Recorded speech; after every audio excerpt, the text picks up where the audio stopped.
Di Kabupaten Sampang Madura, agenda Anies tadi cukup padat juga. Anies Baswedan bertemu dengan para habaib, para ulama, dan juga para tokoh se-Madura yang dipusatkan di salah satu pondok pesantren, yaitu Pondok Pesantren At-Taroki Sampang. Pondok pesantren ini memang sering digunakan sebagai tempat diskusi para ulama di Madura ini. Dan tadi Anies Rashid Baswedan disambut langsung oleh Kiai Haji Faruk Alawi yang merupakan pengasuh pondok pesantren At-Taroki ini. Dan Anies Baswedan begitu antusias disambut oleh masyarakat Madura dan juga para relawan yang telah berkumpul untuk menanti kedatangan Anies Baswedan. Anies Baswedan tadi meminta doa restu kepada masyarakat dan juga para relawan untuk bisa berikhtiar mewujudkan keadilan dan juga perubahan begitu ya pada kontestasi pada tahun 2024 mendatang.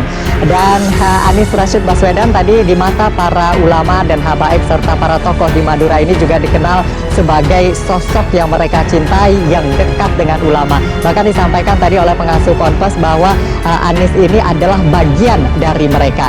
Anies pada saat memimpin DKI Jakarta dianggap sukses membawa perubahan dan juga melakukan berbagai terobosan dan inovasi. Lalu kemudian Anies disebut sebagai gubernur terbaik di Indonesia. Anies juga dinilai memiliki sifat kepemimpinan seperti amanah, sabar, santun, jujur dan agamis serta juga nasionalis.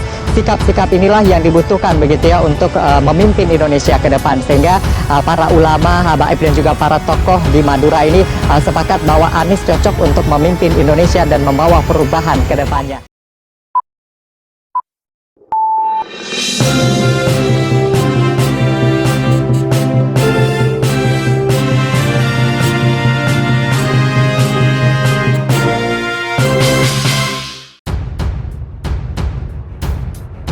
Pada hari kedua kunjungannya ke Jawa Timur, Capres Partai Nasdem Anies Baswedan bersilaturahmi dengan habaib dan ulama sepulau Madura. Pada hari kedua silaturahmi kebangsaannya di Provinsi Jawa Timur, Capres Partai Nasdem Anies Rashid Baswedan ini agendanya didominasi oleh agenda-agenda religi. Tadi dimulai dengan sholat subuh berjamaah di Masjid Rahmat, lalu kemudian menyambangi salah satu panti asuhan yang ada di Surabaya dan menyeberang ke Pulau Madura. Agenda pertama di Pulau Madura tadi adalah berziarah ke makam Syekhona Khalil.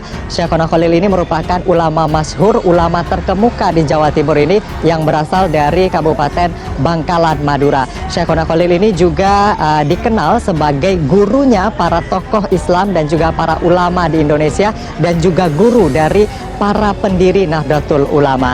Setelah melaksanakan ziarah ke makam Syekhona Khalil, Anies Rashid Baswedan beserta rombongan yang tadi juga didampingi oleh Wakil Ketua Umum Partai Nasdem Ahmad Ali, lalu kemudian jajaran DPP Partai Nasdem, lalu kemudian juga pimpinan wilayah Partai Koalisi Perubahan yang terdiri dari Partai Nasdem, PKS dan juga Demokrat. Mereka bergerak menuju Kabupaten Sampang Madura, tempat saya melaporkan saat ini. Di Kabupaten Sampang Madura, agenda Anies tadi cukup padat juga. Anies Baswedan bertemu dengan para habaib, para ulama dan juga para tokoh se-Madura yang dipusatkan di salah satu pondok pesantren, yaitu Pondok Pesantren At-Taroki Sampang. Pondok pesantren ini memang sering digunakan sebagai tempat diskusi para ulama di Madura ini. Dan tadi Anies Rashid Baswedan disambut langsung oleh Kiai Haji Faruk Alawi yang merupakan pengasuh pondok pesantren At-Taroki ini. Dan Anies Baswedan begitu antusias disambut oleh masyarakat Madura dan juga para relawan yang telah berkumpul untuk menanti kedatangan Anies Baswedan. Dan tadi Anies juga menyempatkan berziarah ke makam salah satu pendiri dari Pondok Pesantren At-Taroki yang juga merupakan ulama besar dan juga pejuang bagi masyarakat kecil pada masanya. Tadi Anies juga mengatakan bahwa kunjungannya ke Madura kali ini adalah bentuk kerinduannya dengan masyarakat Madura. Masyarakat Madura dikenal Anies Baswedan sebagai kelompok masyarakat yang pemberani begitu dan sangat memegang teguh janjinya dan juga berkomitmen juga untuk menegakkan keadilan sesuai juga dengan komitmen Anies Baswedan untuk menghadirkan keadilan sosial bagi masyarakat Indonesia. Anies Baswedan tadi meminta doa restu kepada masyarakat dan juga para relawan untuk bisa berikhtiar mewujudkan keadilan dan juga perubahan begitu ya pada kontestasi pada tahun 2024 mendatang. Dan Anies Rashid Baswedan tadi di mata para ulama dan habaib serta para tokoh di Madura ini juga dikenal sebagai sosok yang mereka cintai, yang dekat dengan ulama. Bahkan disampaikan tadi oleh pengasuh Ponpes bahwa Anies ini adalah bagian dari mereka. Anies pada saat memimpin DKI Jakarta dianggap sukses membawa perubahan dan juga melakukan berbagai terobosan dan inovasi. Lalu kemudian Anies disebut sebagai gubernur terbaik di Indonesia. Anies juga dinilai memiliki sifat kepemimpinan seperti amanah, sabar, santun, jujur dan agamis serta juga nasionalis. Sikap-sikap inilah yang dibutuhkan begitu ya untuk memimpin Indonesia ke depan, sehingga para ulama, habaib dan juga para tokoh di Madura ini sepakat bahwa Anies cocok untuk memimpin Indonesia dan membawa perubahan ke depannya. Bahkan tadi ada singkatan manis Madura Anies yang juga disampaikan sebagai bentuk dukungan dan juga apresiasi mereka, dan juga mereka tentunya berharap apa yang mereka inginkan juga bisa diwujudkan oleh Anies Baswedan jika nantinya diberi amanah untuk memimpin Indonesia. Dan tadi juga sempat hujan cukup deras di Kabupaten Sampang ini, namun masyarakat tetap antusias dan menanti begitu ya kehadiran Anies, mendengar buah pikiran dari Anies Baswedan yang begitu luar biasa untuk membawa keadilan sosial bagi masyarakat Indonesia. Dan agenda di Kabupaten Sampang ini, Zakia, sudah selesai. Rombongan Anies Baswedan tadi sudah bergerak kembali ke Surabaya. Agendanya di Surabaya adalah untuk berziarah ke makam Kiai Mas Alwi.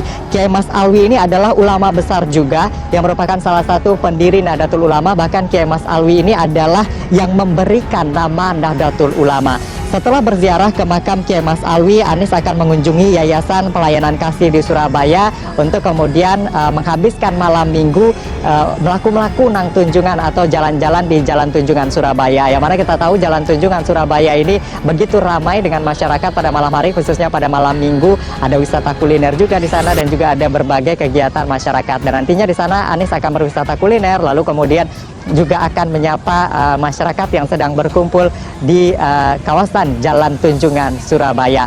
Lalu kemudian setelah melaku nang Tunjungan, Anies juga dijadwalkan nanti akan berziarah begitu ke makam Sunan Ampel Surabaya, karena memang rata-rata kegiatan pada hari ini adalah kegiatan religi.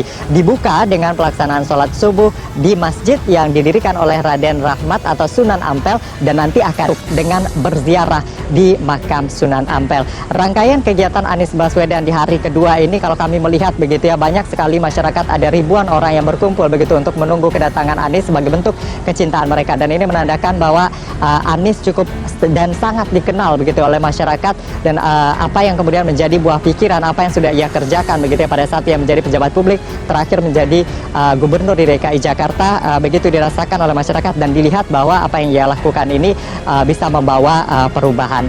Lalu kemudian setelah agenda pada hari kedua ini, esok hari ada beberapa agenda lagi yang akan dihadiri oleh Anies Baswedan. Dia akan berkunjung ke beberapa ikon wisata di Surabaya, lalu kemudian ada agenda juga yang nanti akan dilaksanakan di Grand City Surabaya bersama masyarakat, lalu kemudian juga ada relawan Anies. Kalau kita lihat di Jawa Timur ini sejak kemarin begitu ya, ada puluhan kelompok relawan yang menanti kehadiran Anies Baswedan.